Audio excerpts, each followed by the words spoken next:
Oke, selamat Paskah semuanya. Halo, selamat Paskah. Coba lihat kiri kanan. Lihat kiri kanan, ya, berikan senyum yang terbaik dong, Saudara ya. Kita merayakan Easter. Saudara, ini adalah hari raya terbesar seharusnya ya. Dan saya meyakini ini bahwa ini hari raya terbesar di dalam kekristenan ya, bukan Christmas tapi Easter ya. Ya, saya tidak katakan jangan rayakan Christmas, kita rayakan juga, tapi yang terbesar di dalam peran kekristenan adalah Easter. Alkitab katakan ceritakan itu dari keturunan kepada keturunan ya. Dan itu hal yang penting. Tadi pagi di ibadah Golkos saya bicara tentang kubur kosong. Mereka mendapati bahwa Yesus tidak ada di sana. Bahkan kalau saudara ke tempat yang sebenarnya di pinggiran kota Yerusalem, di sana hanya bertuliskan, He is not here. Dia tidak ada di sini. Itulah yang membuat berbeda antara kekristenan dan keyakinan-keyakinan yang lain. Setiap tokoh yang dituhankan oleh orang lain mengalami mati. Semua mati. Tapi tidak ada kisah tentang kebangkitan di sana. Bahkan kuburan mereka bisa-bisa dikatakan hampir semuanya masih ada. Menjadi tempat orang untuk bersiarah. Sebisa mungkin bisa mendapatkan sesuatu. Tapi tidak dengan Tuhan kita.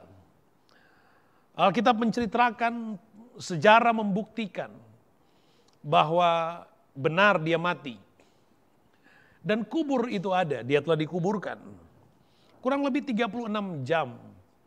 Kurang lebih 36 jam. Dia ada di dalam kuburan. Dan dunia menghadapi satu kenyataan bahwa kubur itu kosong.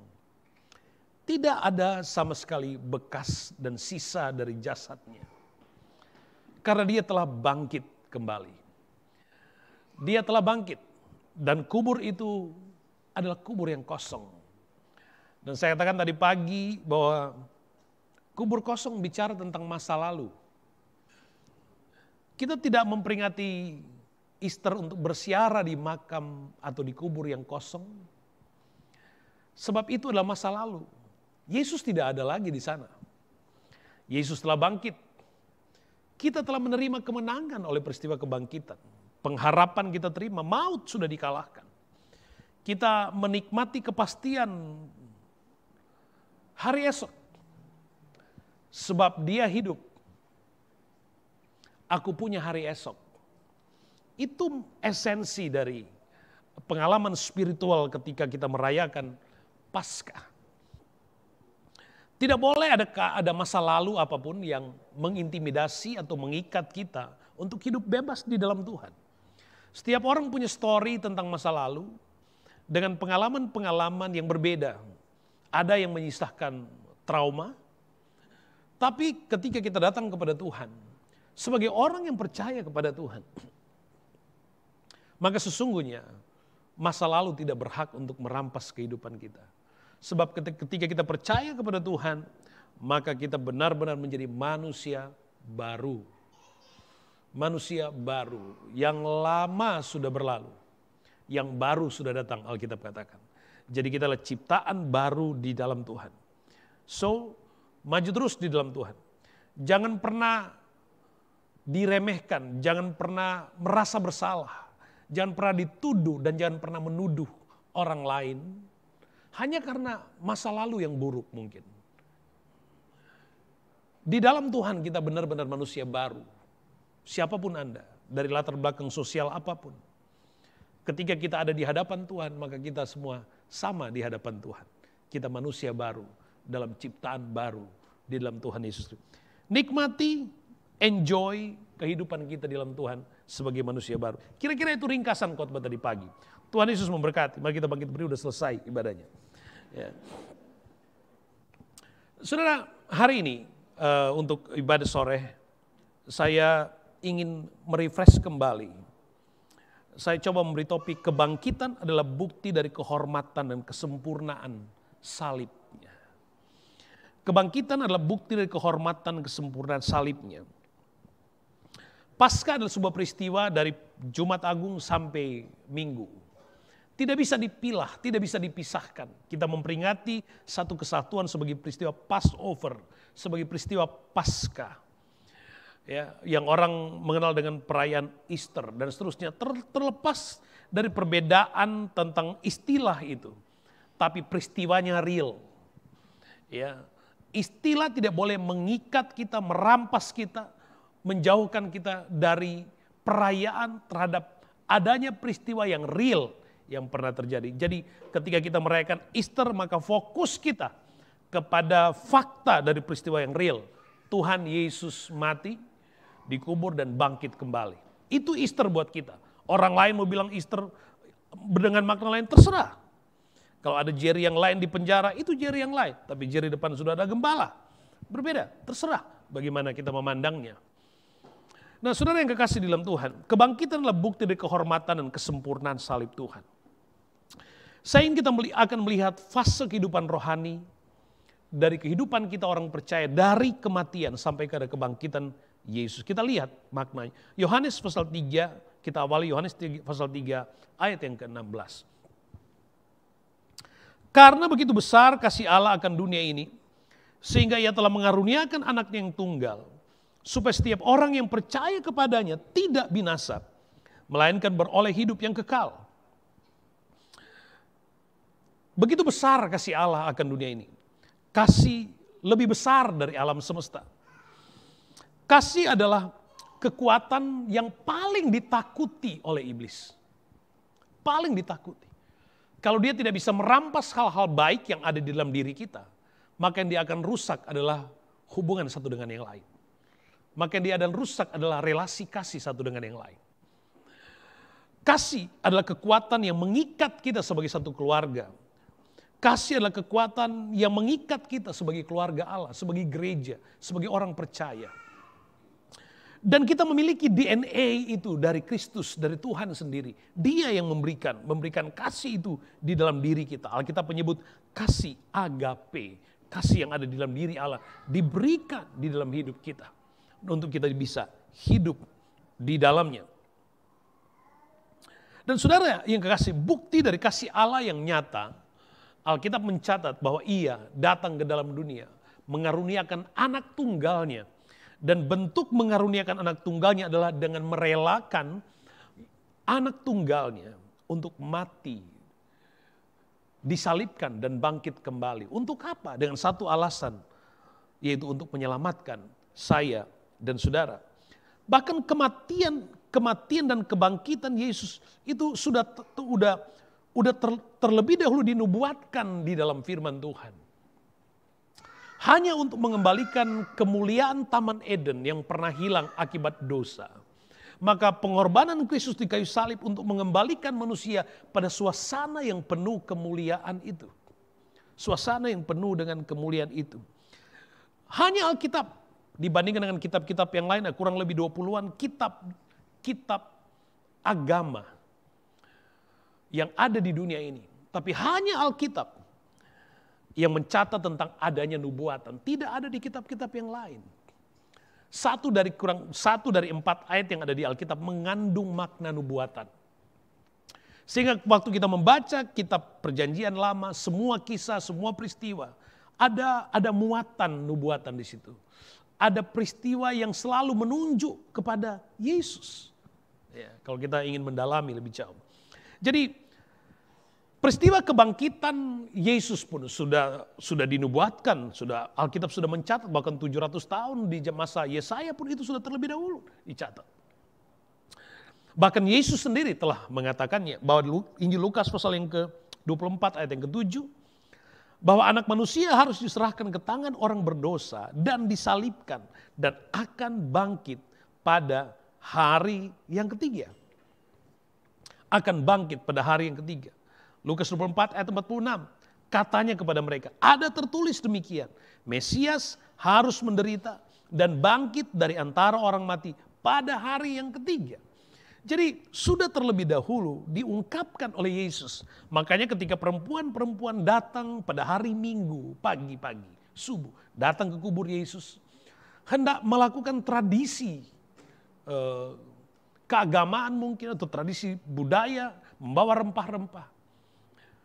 Mereka tidak pernah membayangkan bahwa mereka akan mendapati kubur itu sudah kosong.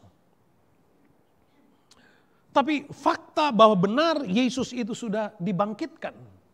Dan itulah yang Yesus sudah terlebih dahulu katakan. Sehingga ketika para wanita ini bertemu dengan malaikat Tuhan. Alkitab ada malaikat Tuhan yang berjubah berkilau-kilauan berkata kepada mereka, mengapa engkau mencari dia yang hidup di antara yang mati? Dia tidak ada di sini, dia telah bangkit.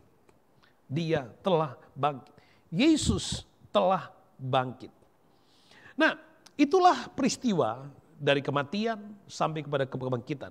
Nah, kita akan melihat setiap fase ini, kemudian kita lihat di mana posisi dan apa berkat-berkat rohani dalam setiap fase ini. Yang pertama kita lihat pada fase yang pertama ketika Yesus mati disalibkan. Yesus mati disalibkan. Dunia menghadapi kenyataan bahwa Yesus mati di kayu salib. Kematian di kayu salib adalah kematian orang yang mati di kayu salib adalah orang yang orang katakan bahwa hanya orang yang terkutuk yang mati disalibkan. Namun semua itu peristiwa itu dijalani oleh Yesus untuk menunjukkan, untuk menyatakan bahwa dia rela dengan serela-relanya menjalani proses penderitaan yang paling bengis yang pernah dilakukan oleh manusia terhadap Yesus, menjalani penyiksaan fisik yang begitu sangat luar biasa. Dia menjalani itu semua dan mati di kayu salib. Nah, di masa Yesus hidup, ada banyak peristiwa-peristiwa, ada mujizat, ada hal-hal besar yang Yesus lakukan. Bahkan orang-orang Yahudi, bahkan agama-agama Yahudi pada waktu itu, mereka sangat membenci Yesus. Kenapa? Karena semakin banyak orang yang percaya kepada Tuhan, usaha untuk menangkap Yesus itu berulang-ulang dilakukan, tapi tidak pernah berhasil. Namun itu semua adalah desain dari kuasa kegelapan. Waktu Yesus mati di kayu salib, apa yang terjadi? Waktu Yesus mati di kayu salib, seolah-olah iblis sedang mentertawakan karena hari kemenangannya. Iblis merasa menang. Pada waktu Yesus yang dihormati, diagungkan, dipuja, dipuji, dituhankan. Tiba-tiba dia mati di kayu salib. Iblis seolah-olah ada pada puncak perayaan kemenangannya. Bahwa dia yang dituhankan, dia sebagai juru selamat, mati tersalibkan. Itu mungkin kita bisa bayangkan dari apa yang iblis pikirkan. Saya tentu tidak akan mengajak saudara untuk berpikir seperti iblis. Tapi hanya ingin menggambarkan kira-kira itu yang terjadi. Demikian juga dengan para murid-murid Yesus. Di saat Yesus sejak di Taman Getsemani, Yesus ditangkap. Setelah Yesus ditangkap, yang lain kabur semuanya. Yang lain kabur semuanya. Ya. Murid-murid menghadapi kenyataan Yesus ditangkap, hanya satu yang menemani. Petrus yang sempat menemani sampai di pelataran peradilan. Dia pun akhirnya menyangkal Tuhan pada saat itu. Jadi masa-masa kejayaan, mujizat-mujizat yang Yesus lakukan di tengah orang banyak yang berusaha datang mengikuti Yesus, ya, ingin menyentuh jubah Yesus, tapi tiba-tiba semua itu tidak ada lagi. Tidak semua orang meninggalkannya, termasuk orang-orang dekatnya meninggalkannya. Memang Alkitab tidak mencatat bahwa kemana murid-muridnya. Tapi poin besar pada peristiwa itu adalah semua orang meninggalkannya. Bahkan mungkin ada saatnya murid-murid sempat berbincang-bincang. Lalu sekarang kita gimana dong? Guru sudah nggak ada. Yang ada dalam pikiran mereka kalau sudah mati selesai, nggak ada lagi. Mungkin juga ada yang berpikir begini, jangan-jangan betul kata tetangga, bahwa bukan dia juru selamatnya. Jangan-jangan betul kata orang, bahwa dia bukan Tuhan. Bayangan dan pikiran-pikiran itu ada dalam benak mereka mungkin. Segudang pertanyaan muncul. Lalu sekarang bagaimana? Siapa yang akan mimpin kita? Siapa lagi guru kita? Dan seterusnya.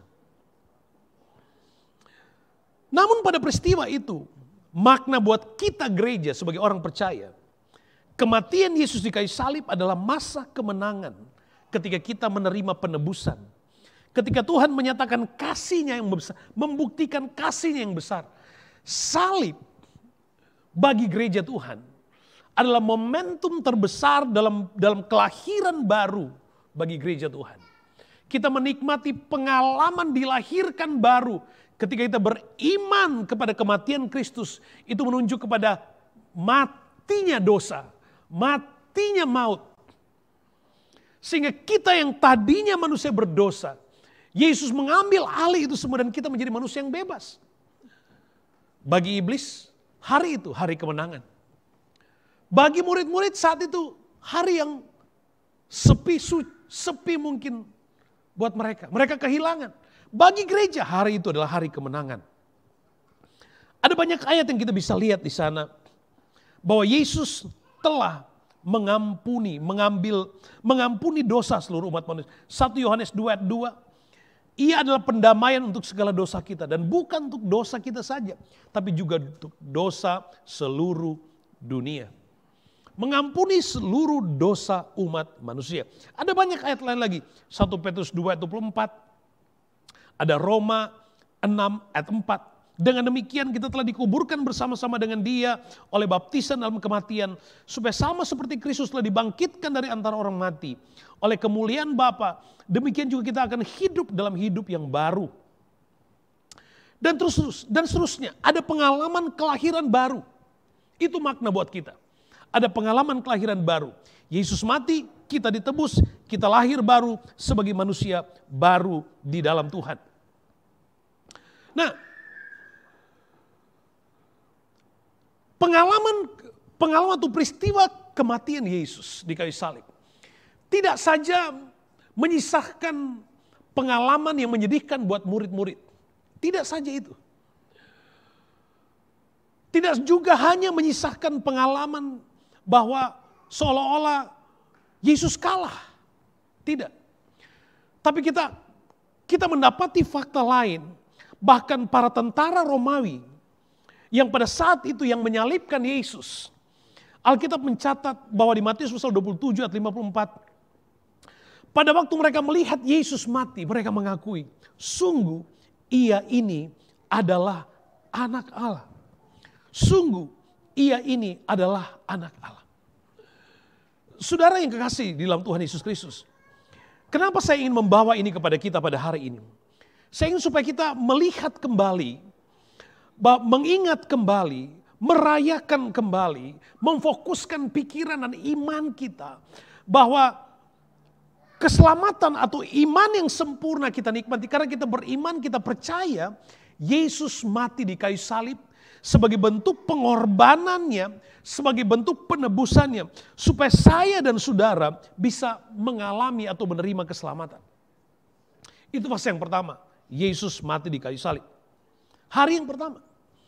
Hari yang kedua, ya. Hari yang pertama atau hari yang pertama penyalipan dan kematiannya. Hari yang kedua, saya sebut di situ masa kesunyian. Pada hari yang kedua, Yesus masih di dalam kuburan. Yesus masih di dalam kuburan. Iblis masih sedang merayakan kemenangannya. Orang-orang yang tidak percaya Tuhan, bahkan agama-agama lain mungkin, mereka sedang merayakan kemenangannya. Mereka masih sedang sibuk mentertawakan, mencerca dan seterusnya. Apalagi murid-murid. Murid-murid mereka seperti anak ayam yang kehilangan induknya. Mereka hari yang kedua mereka nggak tahu mau ngapain lagi. Sebagian mungkin kembali ke profesi semula. Entah kemana. Hari yang kedua adalah masa sunyi. Masa sepi buat murid-murid. Tidak ada yang menemani mereka. Hari yang kedua, bahkan Yudas juga. Di kematian, sebelum dibangkitkan, Yudas sampai pada satu kesadaran bahwa dia telah berbuat salah. Dia menjual Yesus 30 keping perak. Dan apa yang dia lakukan tidak membuatnya semakin kaya, tidak membuatnya damai. Justru yang dia rasakan tuduhan dan seterusnya. Akhirnya dia mati. Akhirnya dia mati. Dia mati bunuh diri. Masa sunyi, masa sepi. Demikian juga dengan kita gereja Tuhan. Hari yang pertama, hari dan pengalaman pertobatan, kenal Tuhan, orang baru cinta mula-mula kira-kira begitu. Baru bertobat, cinta mula-mula, sorakan bagi Tuhan. Terima kasih Tuhan, Tuhan sudah beri kemenangan. Pengalaman dimanjakan. Apa yang kita minta Tuhan seolah-olah berikan semuanya. Tapi ada fase yang kedua. Ada fase sunyi, ada fase sepi di situ. Seperti murid-murid hari yang kedua. Seperti murid-murid nggak ada siapa yang mimpin. Kita nggak punya apa-apa. Bagi gereja Tuhan itu adalah fase pembentukan iman. Saya berani menyebutnya. Seolah-olah gereja sedang ada pada fase sunyi. Allah nggak berfirman, Tuhan nggak berfirman. Ada masa dalam pertumbuhan iman kita. Sepertinya kita tidak mendapatkan, kita menunggu Tuhan berfirman apa ya. Kita tidak mendapatkan kepuasan secara emosional hanya untuk memenuhi rasa puas kita. Bahkan ketika kita mungkin beribadah kita seperti tidak merasakan apa-apa. Itu masa sunyi, itu masa sepi. Allah tidak berfirman. Masa yang penuh dengan tantangan. Nah, masalahnya ada banyak kekristenan yang tidak dapat bertahan pada fase ini. Waktu dia ikut Tuhan, dia ekspektasinya dia terus mengalami pengalaman kemenangan seperti pada fase pertama. Kemenangan oleh salib Kristus. Mujizat kesembuhan oleh darah Yesus. Mengharapkan hal itu. Tapi dalam proses pertumbuhan imannya, ada fase ketika imannya harus diuji. Imannya harus melalui proses pertumbuhan iman. Dia harus menghadapi kenyataan bahwa dia harus bertumbuh dari rasa laparnya. Sehingga dia harus datang kepada Tuhan sendiri. Bukan lagi dalam kemanjaan yang terus-menerus dicekoki, dimanja, diberikan. Fase sunyi bicara tentang kemandirian spiritual kita. Bicara tentang kemandirian, kematangan rohani. Apakah kita punya kerinduan untuk datang kepada Tuhan? Apakah kita punya ketaatan dan kesetiaan? Bukan lagi tentang gereja yang tidak menarik, pengkhotbah yang tidak menarik, bukan.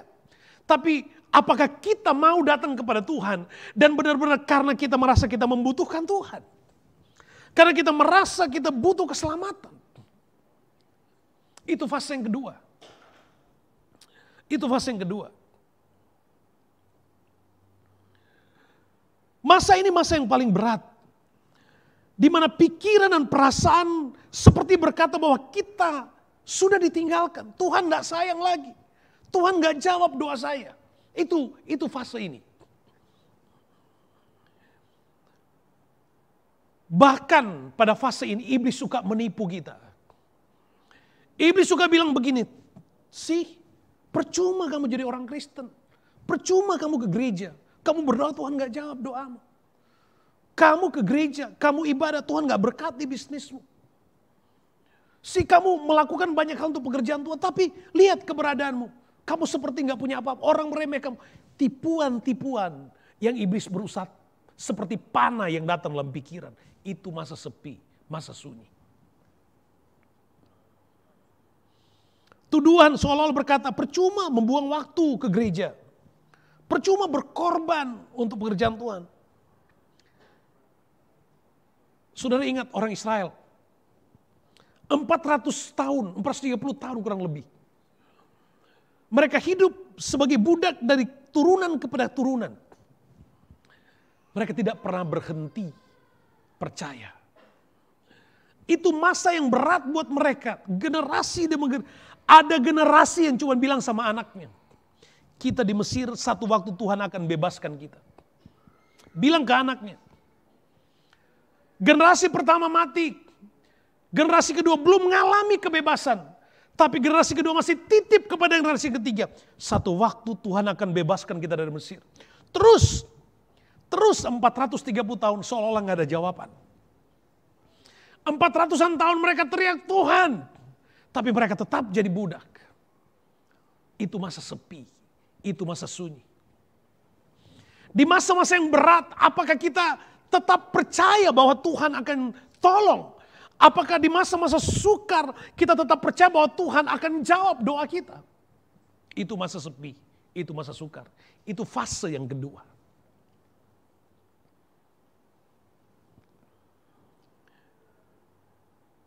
Fase inilah fase kita merenungkan kembali apa yang pernah kita terima.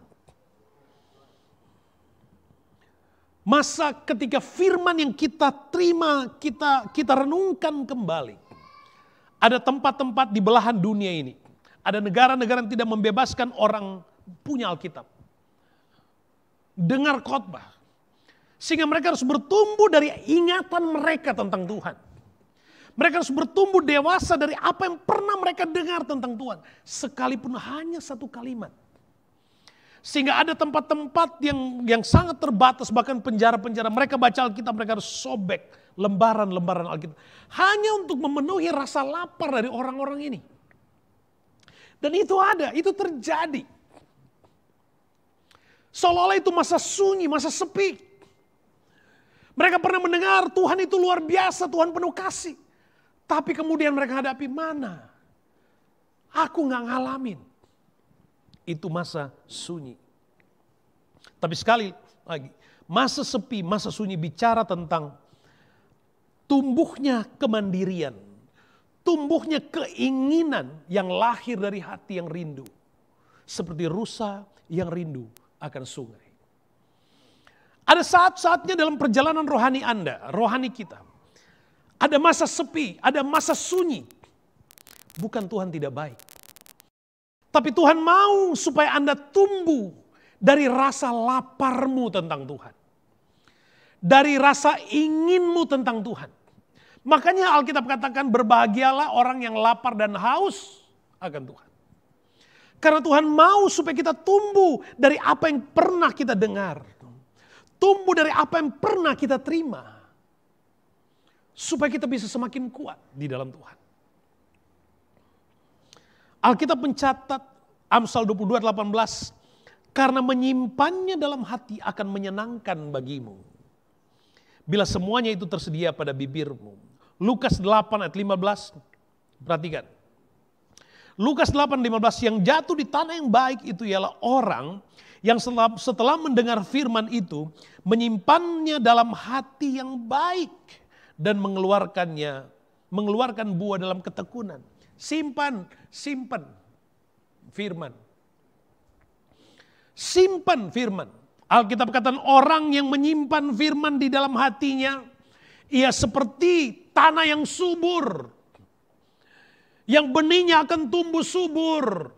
Itu orang yang menyimpan firman. Di masa sunyi. Kalau Anda rasa-rasa belum terima jawaban. Gak ngalamin pertolongan seperti apa yang Anda harapkan. Jaga hatimu dengan baik. Tetaplah tenang. Kalau Tuhan sudah membawa kita sejauh ini dalam perjalanan rohani kita. Maka ada kepastian. Ada pengharapan yang Tuhan sedang kerjakan. Sebab Alkitab mencatat tidak untuk selamanya orang benar dibiarkannya goyah. Tidak untuk selamanya. Gereja pasti mengalami masa atau fase sepi ini.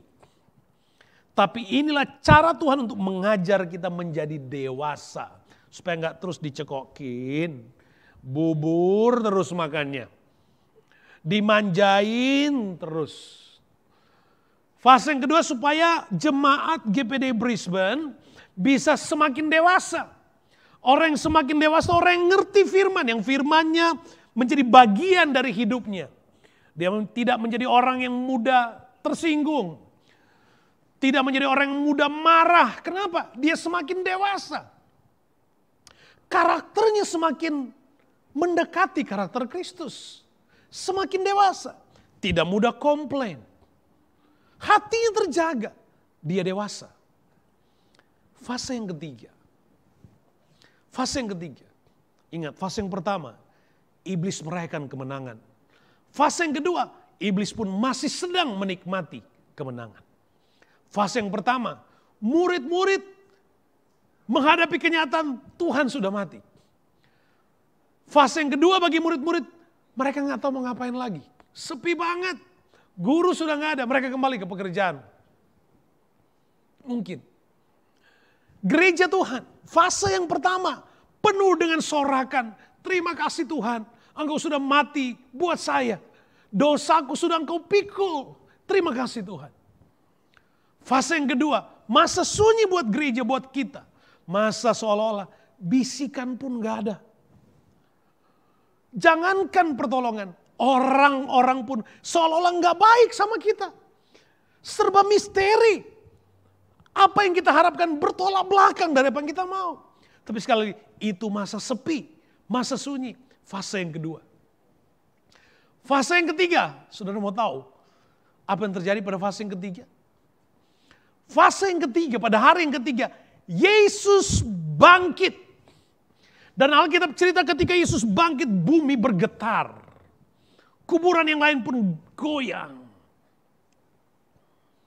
Yesus bangkit. Dan saudara tahu apa yang terjadi di pesta besar dari iblis waktu itu? Pada waktu tiba-tiba Yesus bangkit, perayaan pesta yang dilakukan oleh iblis, apa yang terjadi? Dari sorakan tiba-tiba hening sepi. Mereka harus menghadapi kenyataan bahwa mereka kalah. Makanya Yesus harus bangkit. Sebab pada kebangkitannya lah maka iblis takluk, maut dikalahkan, kata firman Tuhan. Maut kehilangan kuasa.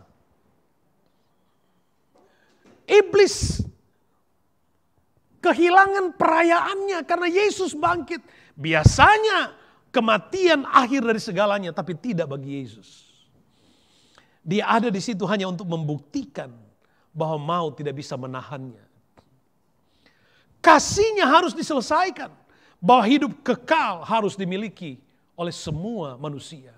Hidup kekal harus kita terima sebagai orang yang percaya kepada Tuhan. Fase yang ketiga, pada hari yang ketiga. Sudah tahu apa yang terjadi kepada murid-muridnya. Alkitab mencatat, ada banyak ayat, saya nggak baca satu-satu. Murid-murid bahagia banget pada waktu Yesus ketuk pintu. Di Galilea, pada waktu Yesus ketuk pintu, mereka kaget. Mereka lihat Yesus tunjukkan, ini tanganku. Ini lambungku. Mereka, Alkitab mencatat, mereka sangat bersuka cita. Memang ada yang gak percaya? Ada Thomas. Jadi kalau ada orang yang gak percaya, gak sepenuhnya percaya, atau belum sepenuhnya percaya, itu biasa. Sudah sejak dari sana. Tapi pada fase yang ketiga, murid-murid sunyi, sepi. Tidak ada harapan, tiba-tiba berubah menjadi kesukaan besar.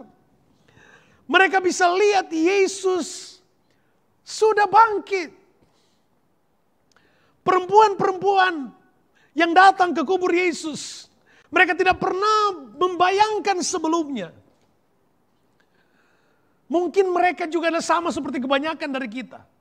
Pada waktu Yesus berkata, pada hari yang ketiga aku akan bangkit. Kita amin, amin, amin. Tapi gak benar-benar masuk di hati. Mungkin juga begitu para wanita. Sehingga mereka mau datang merempah-rempahi. Tapi mereka ketika mereka datang bahkan di Injil yang lain dicatat. Mereka satu dengan yang lain bicara. nanti siapa yang geser itu batu?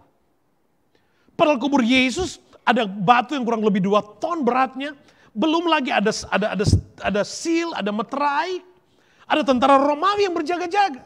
Tidak mungkin mayat Yesus dicuri, nggak mungkin. Tapi Yesus bangkit, maut tidak bisa menahannya. Batu besar itu pun tidak bisa menahannya. Balutan kain kafan tidak bisa menahannya. Tentara Romawi tidak bisa menahannya. Kenapa? Kenapa semua ini terjadi? Alkitab katakan karena begitu besar kasih Allah akan hidupmu, akan hidup kita. Sehingga ia menjalani semua itu. Ia tidak tega membiarkan kita dalam sepi, dalam sunyi. Ia tidak tega membiarkan murid-muridnya dalam sepi, sunyi. Hari yang kedua ada orang yang mulai menyepelehkan, mentertawakan murid-murid. Tidak ada lagi kebanggaan pada hari yang kedua. Orang mulai mentertawakan murid-murid Yesus mungkin. Tapi mereka tidak meninggalkan iman. Sehingga Yesus bangkit. Datang menunjukkan dirinya kepada murid-murid. Kebangkitan Yesus datang kepada gereja Tuhan, menunjukkan kepada kita bahwa kemenangan yang kita terima oleh kasih yang tak terbatas itu real. Kolose pasal 2 ayat 15, ia telah melucuti pemerintah dan penguasa dan menjadikan mereka tontonan umum dalam kemenangannya atas mereka. Saya suka banget ayat ini. Seolah-olah sorga mentertawakan mereka yang sebelumnya mentertawakan. Saudaraku yang kekasih dalam Tuhan, iman kita itu bermartabat. Iman kita itu powerful. Tuhan menjamin gereja Tuhan. Demikianlah kita di dalam Tuhan. Pada hari yang ketiga, pada waktu Yesus bangkit. Disitulah letak keperkasaan dari iman kita. Dengan iman kita terima bahwa benar Yesus telah bangkit. Sehingga pengharapan kita tidak sia-sia lagi. Kepercayaan kita tidak sia-sia lagi. 1 Korintus 15 ayat 57 berkata, syukur kepada Allah yang telah memberikan kepada kita kemenangan oleh Yesus Kristus, Tuhan kita. Kita mengenakan kemenangan yang dari Yesus. Hidup Anda dan saya, hidup kita semua adalah hidup kemenangan. Jadi waktu kita merayakan Paskah, merayakan kebangkitan Yesus, itu bukan sebuah peristiwa kecil. Itu adalah peristiwa yang paling besar. Makanya kita katakan kalau Yesus nggak pernah bangkit, sia-sia iman kita. Ketika Yesus bangkit, maka iman kita menjadi sangat berarti. Doa dan pengharapanmu menjadi sangat berarti. Kebangkitan Yesus bicara tentang Tuhan tidak akan pernah biarkan kita menangis selamanya. Tidak untuk selama-lamanya orang benar dibiarkannya goyah. Pada waktu Yesus bangkit, saudara, ada kekuatan baru dalam diri kita. Ada semangat, ada janji, ada hope, ada kepastian, ada masa depan. Saya nggak tahu. Secara individual kita punya fase yang berbeda mungkin. Tapi yang saya ingin nangkep bahwa hari ini kita secara komunal sebagai gereja, kita sedang merayakan bersama-sama hari kebangkitan ini. Dan berharap, percaya, mengimani, berdoa. Kiranya perayaan Paskah kita hari ini juga menjadi perayaan dalam pengalaman real kita. Bahwa kalau kemarin fase yang sepi, fase sunyi dalam hidup kita. Kemarin fase ketika saya sedang menanti Tuhan dan seolah-olah Tuhan jauh. Hari ini waktu kita merayakan Yesus sudah bangkit. Ini hari kemenangan buat kita. Hari mujizat Tuhan. Hari jawaban Tuhan. Terima jawaban Tuhan. Terima berkat Tuhan. Terima kemuliaan dalam kebangkitan Tuhan. Sebab di dalam peristiwa kebangkitan Yesus, ada sesuatu yang baru yang Tuhan lepaskan untuk kita. Di tahun ini, makna Paskah tahun 2023 berbeda dengan makna tahun 2022. Yang saya maksud adalah berkat rohani dan pengalamannya. Tergantung Apakah kita benar-benar sudah cukup dewasa untuk memaknai secara individual sebagai sebuah proses pertumbuhan iman. Hari ini prosesmu selesai. Hari ini prosesmu Tuhan ganti dengan jawaban. Hari ini prosesmu Tuhan ganti dengan berkat. Hari ini prosesmu Tuhan ganti dengan mujizat. Hari ini prosesmu Tuhan ganti dengan bahagia. Hari ini Tuhan ganti prosesmu dengan sukacita. Hari ini Tuhan ganti proses hidupmu yang berat dengan hal-hal yang completely opposite. Ada suasana sorga. Ada kebanggaan sebagai orang yang percaya kepada Tuhan. Selamat Paskah buat kita. Kemenangan kita terima. Tuhan Yesus sudah bangkit memberikan kita kemenangan. Hari ini menjadi hari yang berbeda buat kita semua. Tuhan Yesus sudah bangkit. Kita semua dibangkitkan kepada janji-janji yang berkemenangan. Kita bangkit berdiri. Kita akan masuk pada perjamuan Tuhan. Dan sekali lagi, secara pribadi saya ingin memaknai peristiwa kebangkitan, perayaan kebangkitan Yesus pada hari ini. Sebagai perayaan kemenangan, perayaan kita mengalami, kita menerima bahwa Tuhan Yesus bangkit memberikan kehidupan baru buat hidup saya dan saudara.